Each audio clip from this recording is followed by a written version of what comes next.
Human skeleton systems.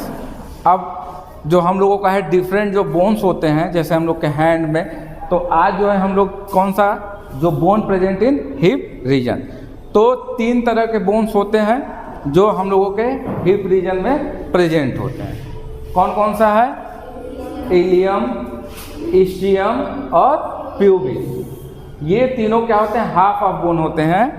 ये तीनों, ये वाला जो पोर्शन है ये राउंडेड वाला, तो ये जब ज्वाइंट होते हैं तो इसी में क्या होता है, जो बच्चे का जो स्कल होता है इसी में क्या होता है, फिट होता है। तो जो हिप रीजन में जो बोन्स होते हैं इसी को हम क्या बोलते हैं? इलियम, इस्चियम और प्यूबिस।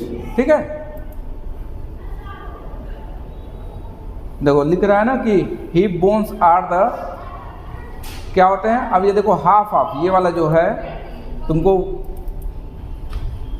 इसमें भी ये देखो क्लियर दिख रहा होगा। हाफ बोन क्या है? हाफ इधर है, हाफ इधर है, तो ये क्या हो गया? Different bones present in our human skeleton systems.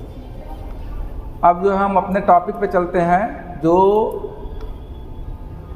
Neural system है। तो न्यूरल सिस्टम क्या है? बतलाया था ना, न्यूरल सिस्टम किससे मिलकर के बनता है? न्यूरॉन से। किससे मिलकर के बनता है? न्यूरॉन से।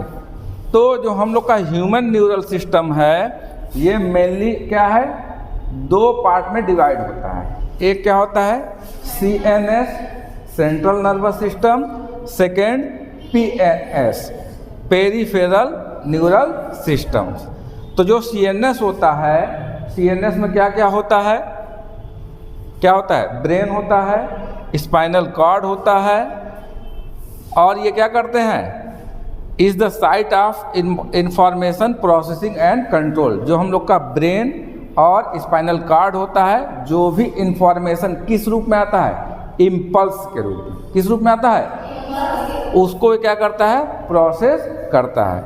PNS क्या करता है? द PNS कंप्राइजेज, मतलब बना होता है, of all the nerves of the body associated with the CNS। मतलब जो हम लोग के पेरीफेरी मतलब जो बॉडी के अन्य पार्ट्स में होते हैं ब्रेन के अलावा, तो इसमें क्या आते हैं? PNS आते हैं। जो PNS होते हैं 2 तरह के होते हैं। कितने तरह के होते हैं? एफरेंट फाइबर और इफरेंट फाइबर। ठीक है, तो फिर से सुन लो, जो ह्यूमन न्यूरल सिस्टम है वो कितने पार्ट में डिवाइड है? CNS और PNS। CNS में क्या क्या आएगा?